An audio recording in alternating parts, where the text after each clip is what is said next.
The following podcast is part of a certified educational activity titled Overcoming Challenges in the Management of Moderate to Severe Atopic Dermatitis. Practical Strategies for Selecting Treatment for Pediatric and Adult Patients.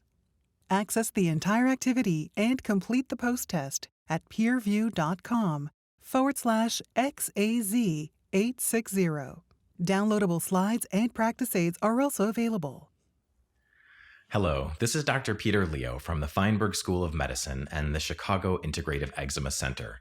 Welcome to this unique case-based educational activity on managing atopic dermatitis in adult and pediatric patients.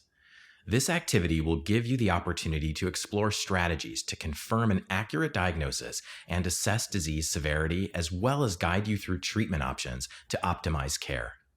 So let's get started and see how management decisions can change based on variable patient, disease, and treatment-related factors. About 9.6 million children in the United States under the age of 18 have atopic dermatitis. 1/3 of those are classified as moderate to severe disease. Some 16 million U.S. adults, that's around 7%, have atopic dermatitis that began at greater than 2 years of age, with nearly 40% of them affected by moderate or severe disease. The disease course of atopic dermatitis is chronic, but often intermittent, and when it's active, the intense itch and rash can be debilitating. The burden of symptoms can be profound and may impact the quality of life, particularly those with moderate and severe disease. Of course, not only does it affect the quality of life of the patients, but the rest of the family, friends, and other parts of the social network are often brought on board as well. Depression, anxiety, and sleep disturbance are common comorbidities that we see. Systemic therapies are commonly used for patients with uncontrolled moderate to severe atopic dermatitis and impaired quality of life. Atopic dermatitis has different distributions given ages. So in infants, generally classified as birth to 1 or 2 years of age, we often see it on the cheeks, scalp, sometimes ears, and more of an extensor pattern, sometimes overlapping with seborrheic dermatitis. As we get into childhood, age 2 years up until about puberty, we often see more of a flexural pattern, the classical antecubital and popliteal fossa pattern. And then as we get into older teens and adults, we can sometimes see it become more localized on the extremities and more acral, with hands and the dorsum of the feet often involved. And there's even a head and neck variant of young adults that is not uncommon. In patients with lighter skin tones, it often is very easy to see the contrast between the pink or erythema against the background of the skin. But this is not always the case for patients with more richly pigmented skin. Here, not only is it harder to see the contrast between erythema and the background normal skin, there are also some different presentations that we'll see, including more of a follicular or papular pattern, sometimes more of a nummular presentation, and we often see a tendency towards lichenification and even prurigo nodules. Of course, dyspigmentation, either too much or too little pigmentation, is also very common, particularly in the wake of aggressive atopic dermatitis. Of course, sometimes our treatments, like topical steroids, can also affect the pigmentation. It turns out that atopic dermatitis is more common in Black patients. For mild atopic dermatitis, we often see mild pigmentary changes, usually hypopigmented, but sometimes hyperpigmented, and light pink erythema. Generally, there's no crusting or oozing or open areas, and usually there's only a little bit of induration, that's swollen or thickened skin. As we move up to more moderate disease, we see more of that dull erythema, that real redness. It often becomes much more clearly swollen, raised, or thickened, and sometimes there are areas of oozing, crusting, and open skin present. We can see some examples here. As we get towards the severe end of the spectrum, we often see bright red or deep red erythema. We see lots of swelling, we see raised skin or infiltrated, indurated areas, and thickened skin, often in this lichenified pattern. Oozing and crusting are frequently present, and it tends to correlate with more body surface area involvement, more widespread disease. And of course, there is kind of a heterogeneous presentation, even in severe patients, but all of these examples give us a sense of the spectrum of disease that we might encounter. The pathogenesis of atopic dermatitis is really interesting, and we're learning more about it. In the past few years, we've been able to codify it into this concept of involving multiple aspects of a system that all plays into itself, creating this vicious cycle, this positive feedback loop. And no matter where we start, all of these seem to be involved. So let's begin with the top here, the barrier dysfunction. So when the skin barrier, which is really important for keeping water in, but also keeping out things like allergens, irritants, and pathogens, if that becomes impaired for any reason, maybe it's a genetic problem primarily, maybe there's another reason we'll get to in a moment, what happens is the microbiome changes. So we get a state of dysbiosis. The bacteria on the surface of the skin changes in addition to those barrier issues, water leaking out and these allergens and irritants getting in. These changes then drive inflammation. So we see generally a type 2 inflammatory pathway become augmented with the release of lots of different inflammatory cytokines like IL-4, IL-13, IL-31, and from both inflammatory cells and keratinocytes, TSLP, thymic stromal lymphopoietin. All of these contribute not only to more inflammation, creating their own little mini vortex of a vicious cycle, but they can directly bind to sensory nerves, driving the sensation of itch, and they actually can feed back to further damage the skin barrier. When the patient perceives itch or pruritus, they often scratch or rub. That action further damages the skin barrier, or primarily damages it if the barrier started out intact. And as you can see, we complete the loop. So no matter where we start on this vicious cycle, we can end up involving all of these different systems, which makes it both very difficult to know what may have triggered a patient or where the lesion might lie, so to speak. It could be any of these areas that started off the problem. And also importantly, when we think about therapy, we really want to be sure that we're addressing these aspects for those that need it. How do we assess severity? Well, there are a number of different clinical assessment tools that we can use for atopic dermatitis. These include things like the EASY score, the Eczema Area and Severity Index, the POEM, the Patient-Oriented Eczema Measure. So many different tools, but most of these are really used in the research domain. They are somewhat cumbersome to use in clinic. There are two tools I think that are potentially useful to clinicians.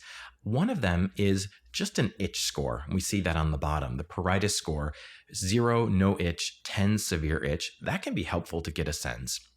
And another one is to use the IGA score, the Investigator Global Assessment. That one's very straightforward. It's often used in research as well, but it's as simple as saying, are you clear, almost clear, mild, moderate, or severe? We sort of do that anyways, but by putting a number, 0, 1, 2, 3, or 4, with severe being 4 and clear being 0, you can actually assign a bit of a numeric score. And sometimes insurance companies will actually require or request something like that before escalating therapy.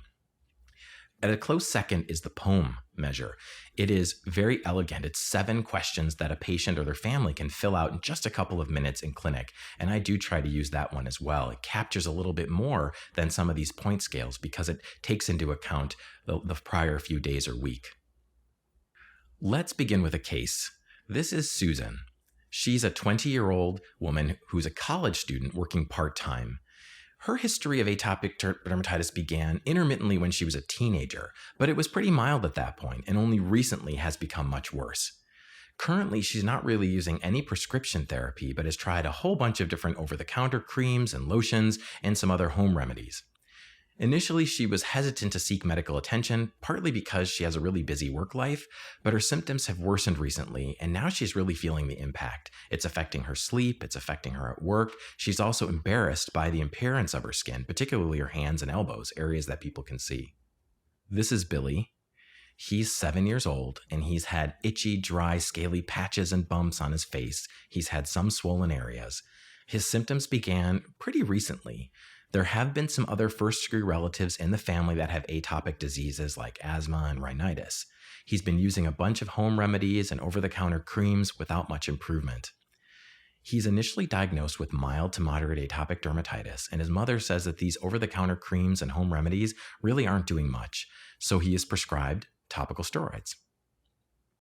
You have chosen a scenario where Susan has been diagnosed with moderate to severe atopic dermatitis, and a complicating variable of Susan being afraid she'll have to take systemic medications, such as corticosteroids, because of their side effects. So let's take a step back, review the goals of atopic dermatitis therapy, and see what our treatment options are. The goals of our treatment of atopic dermatitis are really threefold. First, we want to stop that inflammation. We want to put out the fire, metaphorically speaking. The second is we want to prevent recurrence. We want to keep the skin clear. But the third is that we want to do that safely and sustainably.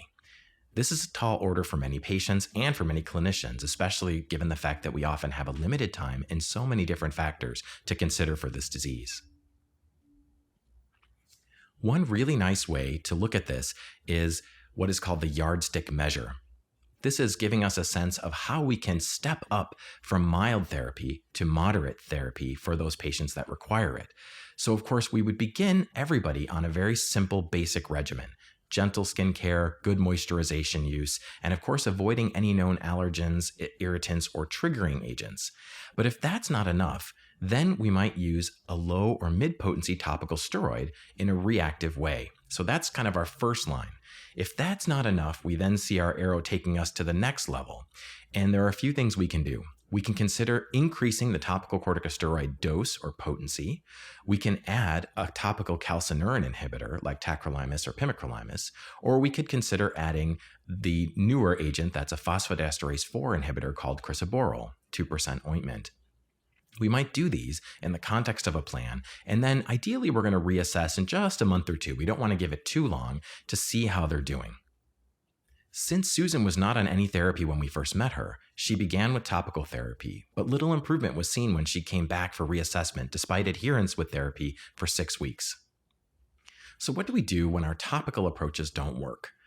Before deciding on systemic therapy, it's important to ascertain whether the failure of the topical treatment was due to the severity of the disease, a true lack of efficacy, or a lack of adherence.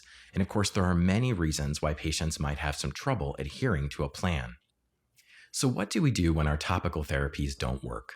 Before deciding on moving to systemic therapy, it's important to ascertain whether failure of topical treatment was due to the severity of the disease, in other words, a true lack of efficacy of the topical therapy, or a lack of adherence. And we know there are many aspects that go into adherence for our patients, everything that includes cost and access, fears, and educational issues. Here we can see a very nice layout of a number of different factors that go into supporting the importance of patient education in selecting a treatment.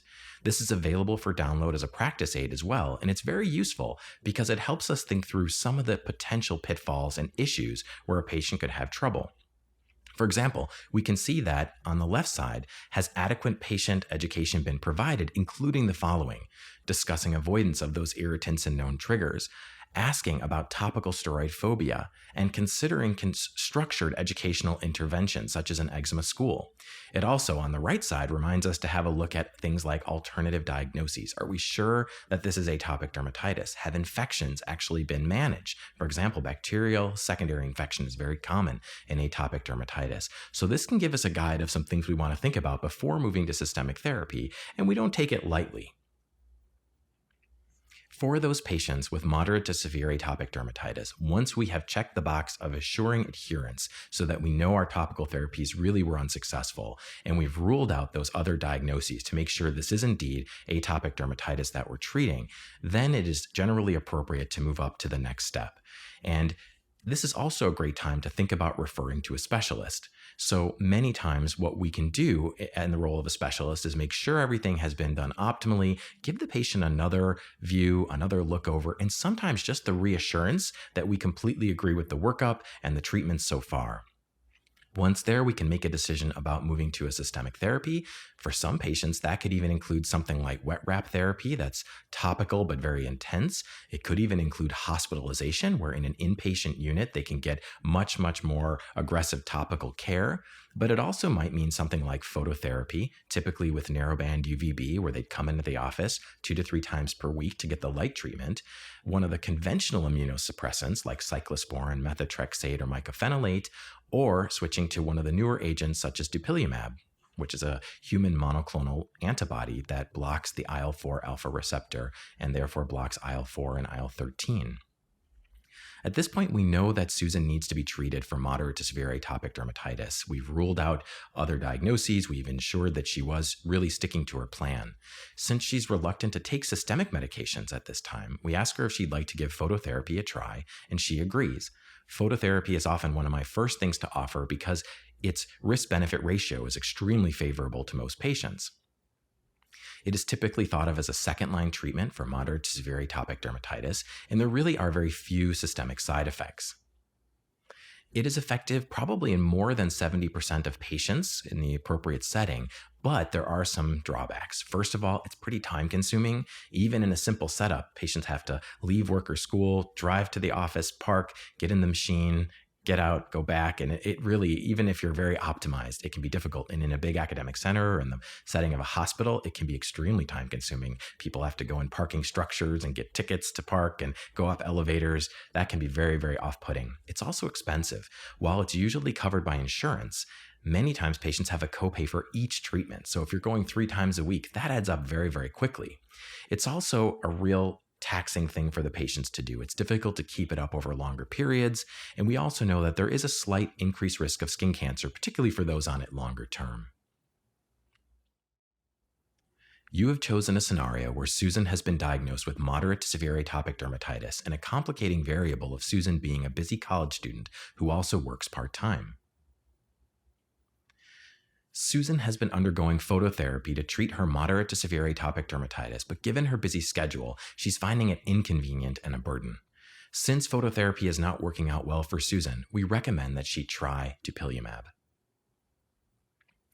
Dupilumab is an FDA-approved treatment for patients 6 years of age and older with moderate to severe atopic dermatitis whose disease is not adequately controlled with topical therapies or when those therapies are not advisable. It can be used with or without topical corticosteroids. While relatively safe, there are some common adverse events, and these include injection site reactions, so some pain, swelling, redness where the shot was given, conjunctivitis, so inflammation, redness of the eyes, blepharitis, oral herpes, and some other things that are potentially less common. It's really important that we talk about these with our patients, but we like this treatment in part because it is not an immunosuppressant and it's not a steroid. It works by very specifically targeting this IL-4 receptor alpha and thus impeding the binding of both IL-4 and IL-13, 2 of those inflammatory cytokines that we saw early on. It helps both with the disease presentation as well as the symptoms of atopic dermatitis in a good deal of patients. It's been studied in a number of different trials, and the 2 original trials were called Solo 1 and Solo 2. These were monotherapy trials, and the outcome was looking at getting clear or almost clear on that scale, so that investigator global assessment, 0 or 1.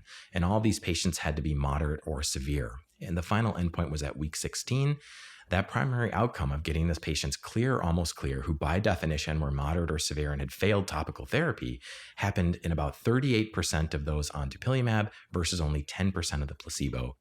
We can see here a time course of the EASI, the Eczema Area and Severity Index. We can actually see how it separates from placebo in both the dosing regimens that were studied. And we can see also the itch very similarly separating very quickly and then staying separated from the placebo group over time to the endpoint at week 16. We mentioned those potential adverse effects and the considerations, the conjunctivitis. That happens probably in about 10% of patients, and in some groups actually seems to be even a bit higher. Usually it's more of it's a tolerability rather than a safety issue, but it still can be very uncomfortable, and it's important we talk to our patients about it, make sure they're aware of it, and I really do like to get ophthalmology involved at the first sign of any eye issues at all. We also talked about the injection site reaction, and it is expensive. Cost can be a factor. It's not an inexpensive treatment, and there is no generic at this time. The fact that it's an injectable also means it's no-go for certain patients. Some patients really don't want a shot, particularly children. Although it's relatively safe, there still are some potential adverse effects and considerations that we should discuss with our patients. We mentioned the conjunctivitis, the inflammation of the eye, and that's fairly rare at 10%, but in some groups it seems to be even more common than 10%. The long-term safety and efficacy of Dupilumab has been looked at in adults, and I'm happy to say that we can see even up to here week 76, we see a relatively prolonged retention of the EASI score improvement. So we'll actually see that EASI score drop down fairly quickly and then stay relatively in that same mode, stay relatively stable over those weeks. And similarly, we can see that with the mean peak pruritus score over time. So it drops fairly quickly and then stays under good control even up to week 76. So this is really important for me as a clinician because we're looking for longer term things that we can use that are still relatively safe, whereas some of the things that we use have very good efficacy in the short term but may not be suitable. You have chosen a scenario where Billy's mother has reported that topical steroids have not relieved his symptoms, and Billy is also found to have asthma. There are a number of different comorbidities of atopic dermatitis. Some of them are allergic, others not. But there's this condition called the atopic march that we often see in a cluster. And this really begins with eczema, then food allergy, then asthma, and then allergic rhinitis, often in that progression, although certainly it's not hard and fast, and most patients don't have all of these aspects. But this march, so to speak, this progression of allergic or atopic disease is fairly common and has been described in a number of different reports. The common thread is that all of these seem to be mediated by allergic or type 2 inflammation. And it's fascinating to think that if we could target these drivers of inflammation, it may not only help the known diseases or the present diseases, in this case, atopic dermatitis and in Billy's case, concomitant asthma, but it also, in theory, could prevent or mitigate against other atopic diseases. So the goal in some ways would be preventing that atopic march and progressing towards more atopic disease. While that is still fairly speculative, it turns out that both Dupilumab and benralizumab are both in phase 3 trials for the treatment of eosinophilic esophagitis. This is another allergic condition, this time affecting the esophagus, that we think again is very closely related to some of these other allergic diseases. Mepolizumab is also in phase 2 study for eosinophilic esophagitis. Since Billy's atopic dermatitis has not responded to topical therapy and he has both atopic dermatitis and comorbid asthma, it makes sense to find a therapy that targets both type 2 inflammatory conditions. Although Dupilumab is not yet indicated for asthma in pediatric patients at the time of this recording, it is under FDA review for the indication, and Dupilumab is approved for the treatment of moderate to severe atopic dermatitis in patients 6 and older. The evidence for Dupilumab in the pediatric population, ages 6 to 12, was very reassuring in terms of safety and efficacy, and quite similar actually to what was seen in both the adult and the adolescent studies. As we can see, it was given by weight dosage, and in the under 30 kilograms and the 30 kilogram to 59 kilograms, we had very similar curves of improvement in the patients achieving that 75% or more improvement in their EASI score over placebo. Again, this was very similar to what was seen in adult patients. We see that the safety in the 6 to 12-year-old age group was also very similar to what was seen in adolescents and adults. You have chosen a scenario where Billy's mother has reported that topical steroids have not relieved his symptoms, but she's concerned that Billy will be afraid of injectable therapy. Since Billy's mother reports topical steroids have not been helping his symptoms, we decide to try a topical calcineurin inhibitor and then crisaborole, but both are discontinued after Billy complains of burning and irritation with both therapies, and his symptoms continue to get worse. While we really like to use topical therapies whenever possible, there's no doubt that there are some pitfalls and drawbacks to some of our topical therapies. Topical steroids have been with us for a very long time, really since the 1950s, and there are many good aspects of them. They work very quickly, they work very reliably, and they're extremely accessible. Generally, they're very inexpensive, and there are many on the market that are quite affordable for most patients. But there are some problems that are known. First of all, there are some problems with the perception. There's a lot of phobia, some of which I think is very justified, some is not. There's the issues with using long-term, even on small areas of the body, but particularly as we use it to larger body surface areas, we can even have systemic issues like adrenal suppression. More locally, we can have things like thinning of the skin. However, when they're used correctly, they can be extremely safe. We know they're put together in these different classes, from class 1, the super potents, to class 7, the least potents. And it's very important that we pick the appropriate strength for the patient, given their age, the location, and the severity of the disease. Our goal is generally to use the lowest potency that we can, that still gives us the clinical effect we need, and the least amount overall. And that really includes both the actual volume of medicine we're using, but also the frequency and the duration of application. For our calcineurin inhibitors, they appear to be safer than our topical corticosteroids, but they unfortunately come with them a black box warning. And there's a theoretical risk of cancer development with these agents. Tacrolimus ointment is indicated for moderate to severe atopic dermatitis in patients age 2 and up, and it actually comes in 2 strengths, the 0.03% and 0.1% for the older kids. Pimecrolimus ointment comes in 1 strength, and that is approved for mild to moderate atopic dermatitis, again, for ages 2 and up in the United States. While recent data has suggested that the cancer risk really is just in the realm of theory and does not appear, fortunately, to bear out clinically, the black box remains, and this can be a major point of sticking for patients and families. Topical phosphodiesterase inhibitors are fairly new. They were first released in 2016 for atopic dermatitis as a topical agent. And while very safe in general, and while they do not have a black box warning on them, fortunately, they do unfortunately have some stinging and burning associated with them. Crisaborole is approved for mild to moderate atopic dermatitis in patients down to 3 months of age, which is very nice because, as we saw, our other medicines are usually approved down to age 2. And the adverse events were fairly infrequent in mild to moderate disease. There are some strategies that may help minimize that application site pain, the stinging, and the burning. These would include things like cooling down the medication, maybe putting it in the refrigerator for a few minutes before application, mixing it with an emollient or putting a moisturizer on first in certain situations. While that may actually decrease its effectiveness, it can be a way to bridge getting comfortable using it. And then maybe most importantly of all, getting the skin better as much as possible before use. So I find that for many of my patients, if I use a topical steroid for a few days to get them a little bit better, then the topical phosphodiesterase inhibitor can take over with much more comfort and in general doing a much better job of helping to maintain and prevent flare-ups rather than to cool down a very active flare, even in mild or moderate disease. Since Billy's symptoms are worsening and he isn't tolerating topical therapy, Dupilumab is therefore suggested as a next possible step, but we need to make Billy comfortable with the idea of an injection. It is impossible to overemphasize the importance of patient and caregiver communication and education. It really is the secret to success in atopic dermatitis and arguably almost any complex disease in medicine. We want to make sure we're listening carefully and giving good feedback. We want to make sure we write down our advice, ideally tailoring a regimen to their daily routine. And we want to keep that communication loop open so that we can continue to refine and communicate and get to the perfect point together. In general, managing fear of injections is very difficult, and for some patients, they can never seem to get over that hump.